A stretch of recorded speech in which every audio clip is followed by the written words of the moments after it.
औज़ुबिल्लाहि मिनश्शैतानिर्रजीम बिस्मिल्लाहिर्रहमानिर्रहीम अशहदु अन ला इलाहा इल्लल्लाह मुहम्मदुर रसूलुल्लाह अल्लाहुम्मा सल्लि अला मुहम्मदिन व अला आलि मुहम्मदिन कमा सल्लैता अला इब्राहीम व अला आलि इब्राहीम इन्नका हमीदुल मजीद। तो चलिए आइए सुनते हैं नेक्स्ट सवाल। हैं जिनको यूज करते हैं 532 और 109 की 6। इसके बाद मैं नेक्स्ट पे चलता हूँ जो बहुत बार यूज की जाती है। मुझे पता नहीं आप कितने लोग हैं जो वेस्ट का डिस्कोर्स देखते हैं। यूरोप में, अमेरिका में एक इस्लाम का एपोलॉजिस्ट है जिसका नाम है शब्बीर अली।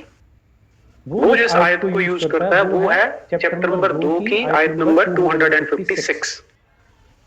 अगर आप ये देखें स्क्रीन पे आ रहा है। देखिए, इन्होंने, आपको पता है इन्होंने शब्बीर अली का नाम खुसूसी क्यों लिया है? क्योंकि शब्बीर अली एक ऐसी शख्सियत है जो रॉबर्ट स्पेंसर से डिबेट हार गए, जो अली सेना से डिबेट हार गए और जो कई डिबेट वो हार चुके हैं।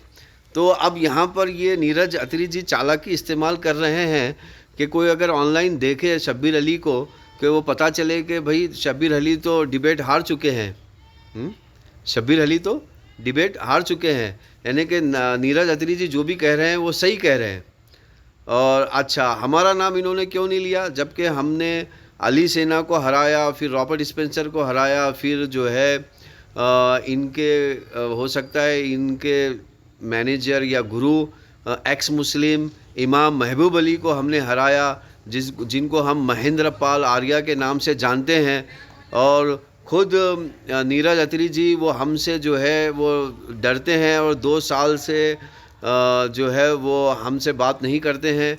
और वो फिर इस तरह का वो एक बड़ी चालाकी से वीडियो बना रहे हैं ताकि हम उसका जवाब ना दें। तो हमारा नाम क्यों नहीं लिया भाई? मतलब ऐसा कहना नहीं, शब्बीर अली का भी नाम लेना था और हमारा भी नाम लेना था और किसी और का भी नाम लेना था, लेकिन ख़ास शब्बीर अली का भी क्यों लिया? तो इस तरह जो है शब्दों की जाल, जो है शब्दों का जाल, इस तरह इन्फॉर्मेशन का जाल जो है ये भाई नीरज अत्री जी कर रहे हैं। चलिए आइए हम नेक्स्ट में किसी तरह की जबरदस्ती नहीं। तो दैट मींस इंग्लिश में से बोलते हैं there is no compulsion in religion. तो फिर से थोड़ा सा पैसिफिस्टिक लगता है कि आप ये कब आंसर देते हैं जब कहा जाता है कि इस्लाम को जबरदस्ती फैलाया गया, ताकत से फैलाया गया, तलवार से फैलाया गया। तो तब इस वर्ड्स को कोट किया जाता है there is no compulsion in religion. अब इसको आप अगर पूरी आयत को देखेंगे तो वो आयत ये है, दीन में किसी तरह की जबरदस्ती नहीं, क्योंकि हिदायत गुमराही से अलग जाहिर हो चुकी। तो जिस शख्स ने झूठे खुदाओं, बुतों से इनकार किया और अल्लाह ही पर ईमान लाया, तो उसने वो मजबूत रस्सी पकड़ी है जो टूट नहीं सकती, और अल्लाह सब कुछ सुनता और जानता है। पहले 6-7 वर्ड्स अकेले में आप देखेंगे तो यहाँ पर लगता है शांति है, लेकिन पूरी आयत जब देखेंगे तो आपको साफ दिखाई दे जाएगा कि वो क्या कह रहे हैं कि बाकी के जो झूठे खुदा, अब ये क्या सेंस बनती है, कोई झूठा खुदा कैसे हो सकता है? और स्पेशली यहाँ पे जो मूर्ति पूजा उसके बारे में कितनी नेगेटिव बात कही जा रही है वो आपको पूरी आयत में, पूरी वर्स में दिखाई देती है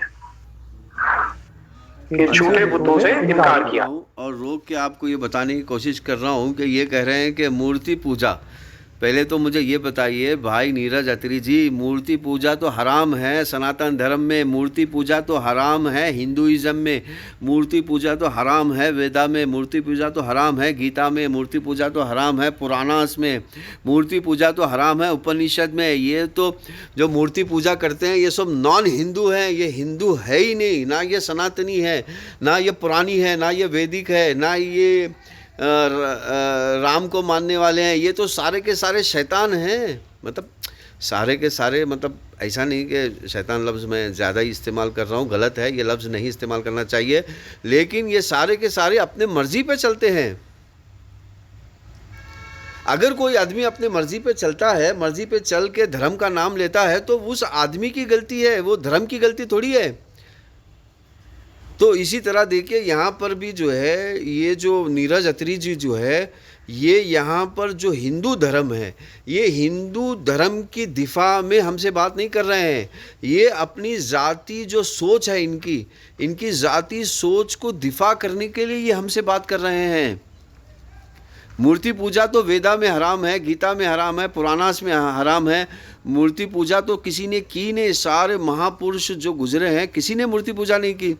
हाँ, अगर कोई अपनी मर्जी से मूर्ति पूजा करता है तो ये उसकी उसकी अपनी मर्जी है, हम उसको थोड़ी कौन होते हैं उसको रोकने वाले हम तो, मतलब अगर वो अपनी मर्जी से करता है तो करने दो। हाँ, लेकिन वो इल्ज़ाम लगाता है कि वेदा गीता में इस तरह की बातें हैं मूर्ति पूजा करने की, तो वो गलत है।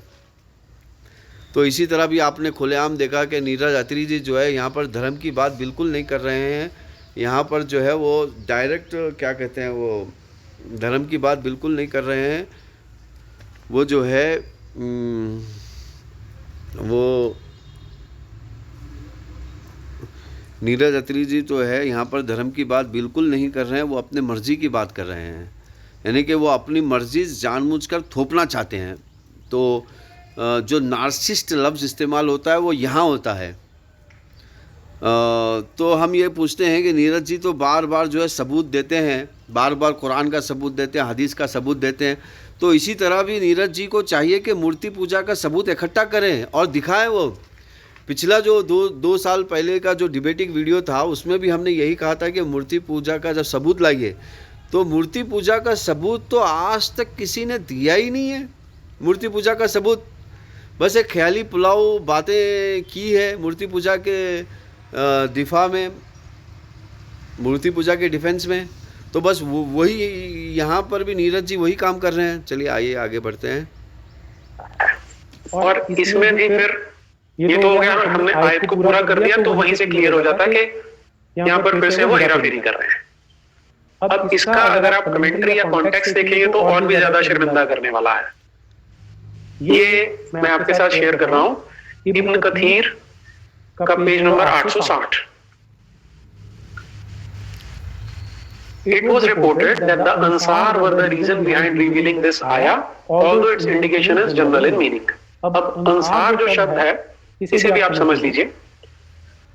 जब मोहम्मद बिन अब्दुल्लाह अपने चेलों के साथ मक्का से शिफ्ट होकर मदीना गया, इस प्रोसेस को बोला जाता है हिजरत, माइग्रेशन।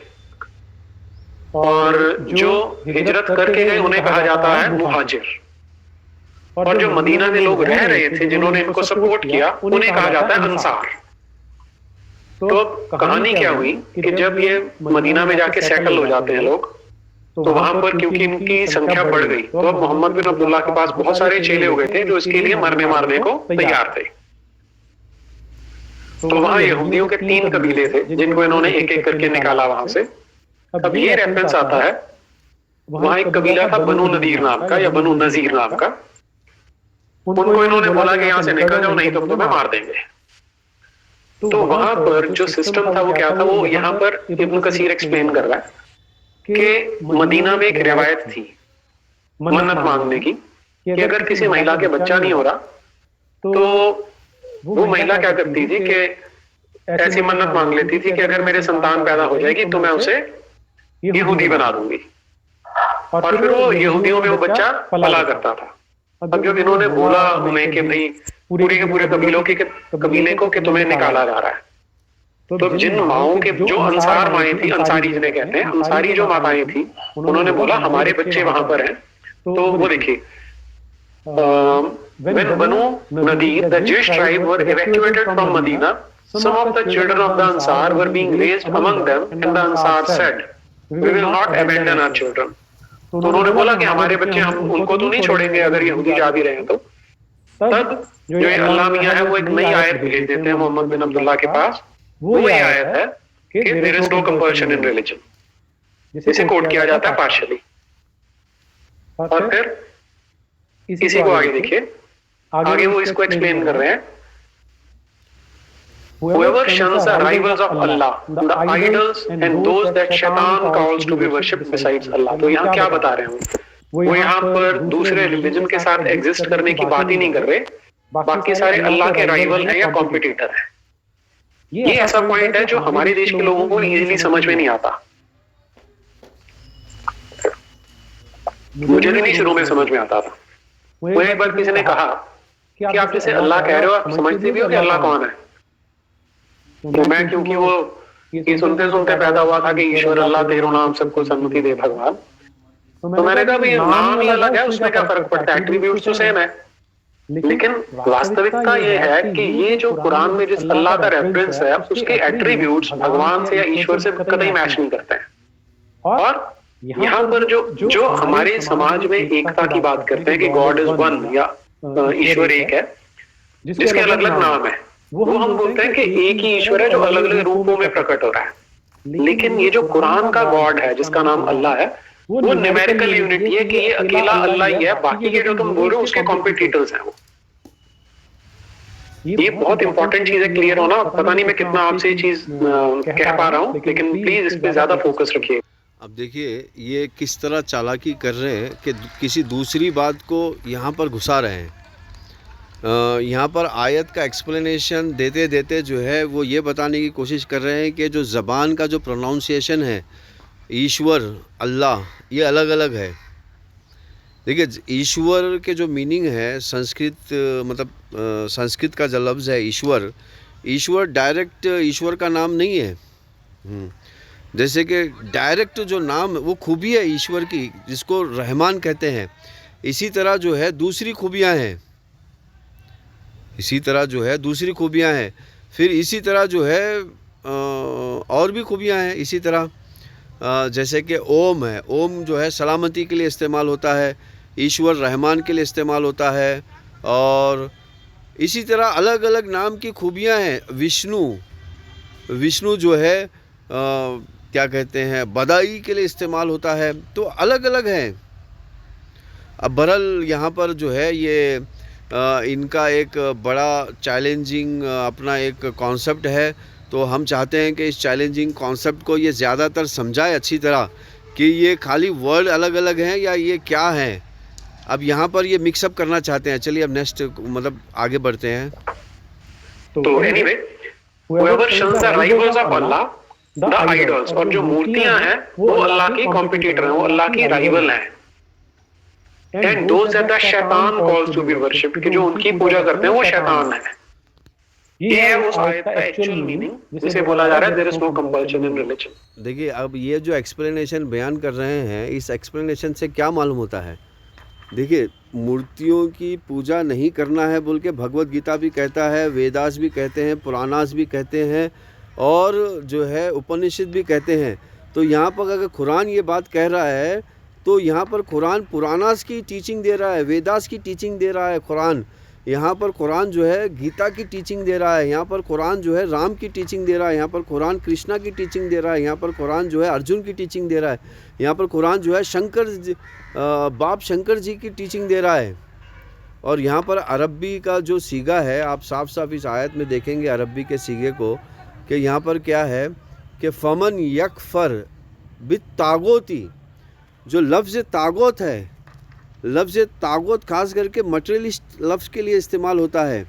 और यहाँ पर जो है यहाँ पर लफ्ज़ ता के बाद अलीफ जो आया है यहाँ पर ख़ास करके एक ह्यूमन फॉर्म के लिए इस्तेमाल होता है।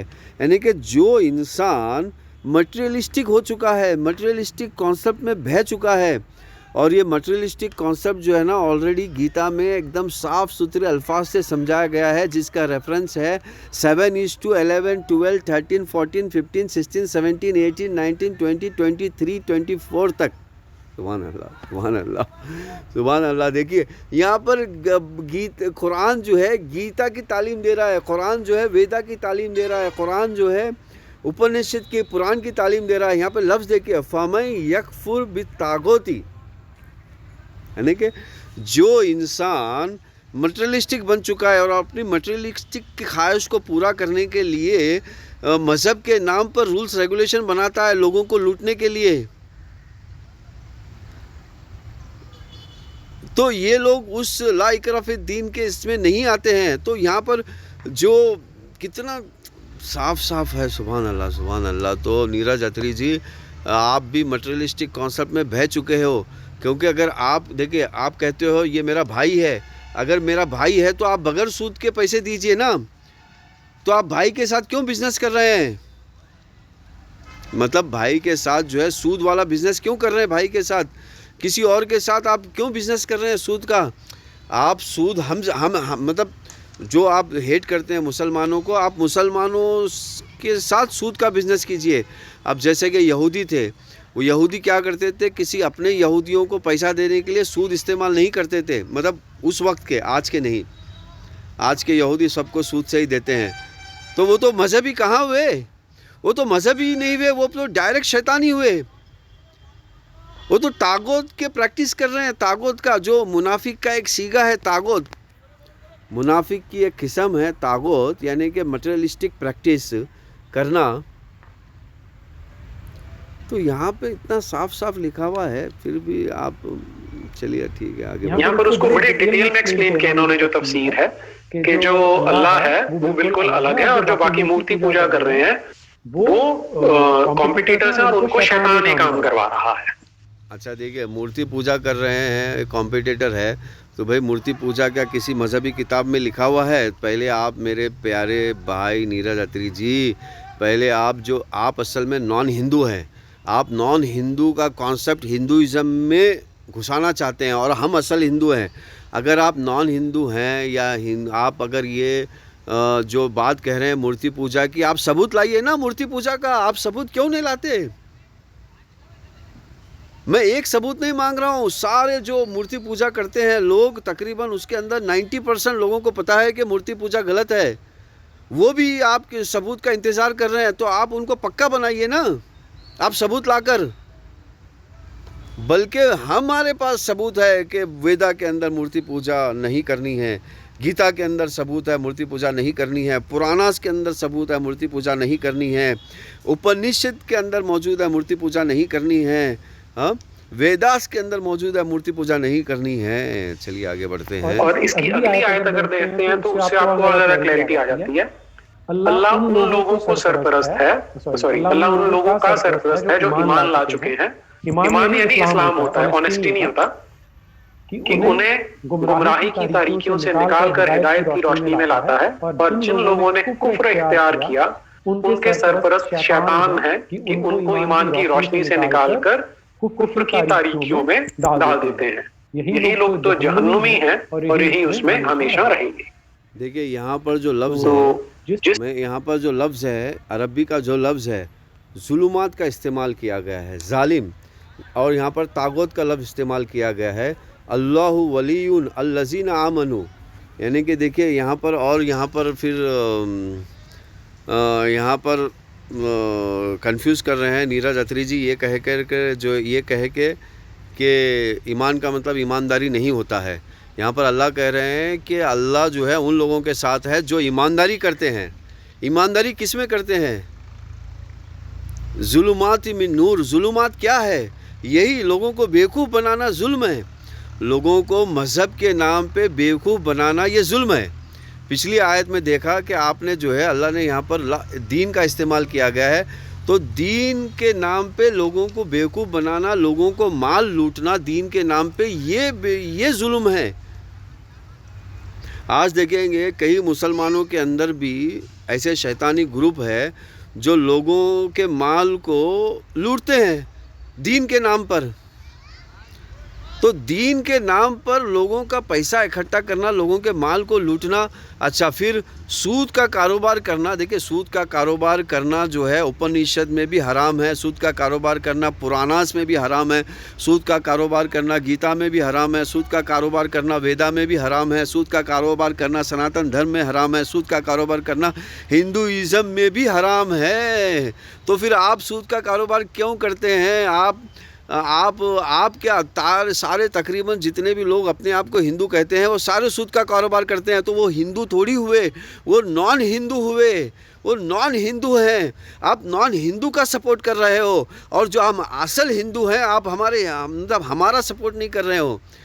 तो यहाँ पर दीन के नाम पर जो लोगों ने दूसरे लोगों का माल लूटने का तरीक़ा बताया है उसको कहते हैं जुल्मात, और इसको कहते हैं उलाइका तागोती वल्लज़ीना कफ़रू व उलाइका तागोती। यानी कि ये लोग तागोत है, यानी कि इन्होंने मज़हब के नाम पर मज़हब में ऐसे रूल्स एंड रेगुलेशन बना दिए हैं जो लोगों के माल को हड़प कर सके।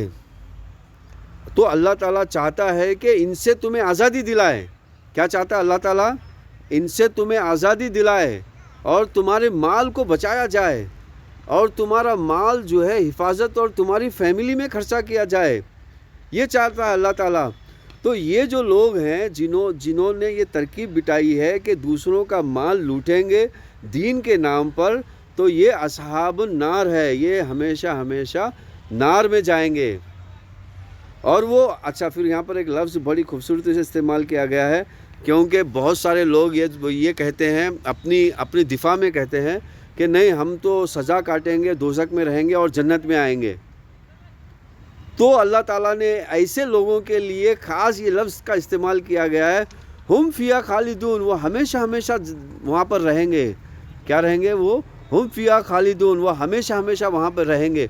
तो मेरे प्यारे भाई नीरज अत्री जी, ये उस आयत का तर्जुमा है, उस डायरेक्ट अरबी से मैं आपको बता रहा हूँ, फिर आप उसको मोड़ रहे हैं।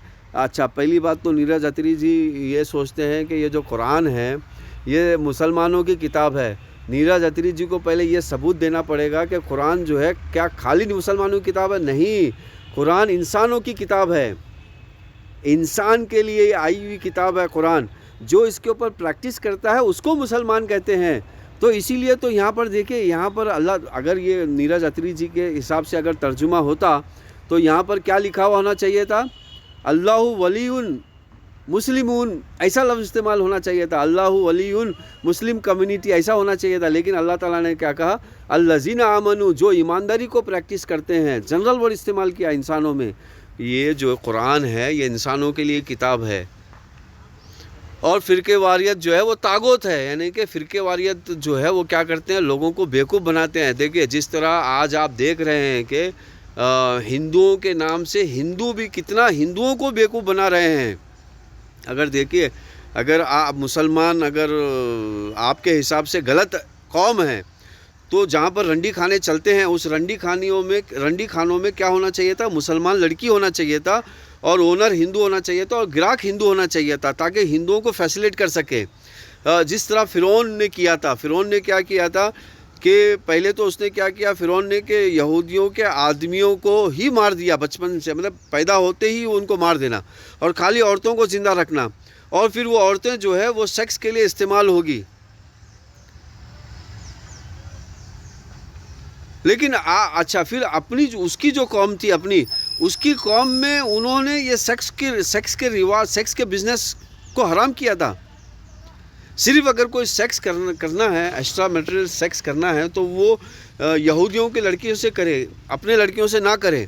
लेकिन आज तो जो है फ़िरौन से ज़्यादा ख़तरनाक लोग कर रहे हैं। वो तो अपने ही बेटियों को कर रहे हैं, अपने ही लड़कियों को कर रहे हैं। हिंदू बहन बोल के हिंदू बहन को ही रंडियों के बिज़नेस में लगा रहे हैं।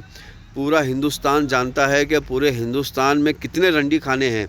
7,000 जो है 7,000 सिटी है, 7,000 से ज़्यादा सिटी है इंडिया में, और हर सिटी के 20 मतलब हर सिटी के एक महल्ले में या एक बाज़ार के चौरस्ते पर एक रंडी खाना है, जो सारे मिल के वो रंडी का कारोबार कर रहे हैं। वो किसके साथ कर रहे हैं? हिंदू बहनों के साथ तो कर रहे हैं। तो यही तो जुल्मात, यही तो जुल्म है। हिंदू बोलकर जो है उसको लगा रहे हैं बिजनेस पर, यही तो जुल्म कर रहे हैं भाई। तो ये टॉपिक और बाद में डिस्कस करेंगे, यहाँ पर हम सिर्फ इस आयत को फोकस करेंगे। तो देखिए, इस आयत का ये मतलब है, और ये किस तरह जो है उस मतलब को मोड़ तड़ोड़ कर जो है ये उस नेगेटिव फॉर्म में लाना चाहते हैं। चलिए आगे। आयत को नो कंपल्शन इन रिलीजन बताया जा रहा है। उसकी अगली आयत आप देख लेंगे तो क्लियर बता रहे हैं कि जितने भी नॉन मुस्लिम हैं वो सारे के सारे जहन्नुम में जाने वाले हैं। अब देखिए, तो ये तीन अभी तक जो मैंने आप सारे के सारे जहन्नुम में जाने वाले हैं। यहाँ पर कहीं पर भी आपको ऐसा लफ्ज़ दिखता है कि नॉन मुस्लिम जहन्नुम में जाएंगे बोलकर लिखा हुआ है कहीं पर भी अरबी के इबारत में? देखिए, फिर भी मैं और एक बार मैं पढ़ता हूँ। औज़ु बिल्लाहि मिनश शैतानिर रजीम, बिस्मिल्लाहिर रहमानिर रहीम। अल्लाहु वलियुल लज़ीना आमनू युखरिजूहुम मिनज़ ज़ुलुमाति इलन नूर वल्लज़ीना कफ़रू, और जो लोग कुफ्र करते हैं, ना कि काफिर नहीं है वो, लेकिन वो हद से आगे बढ़ते हैं।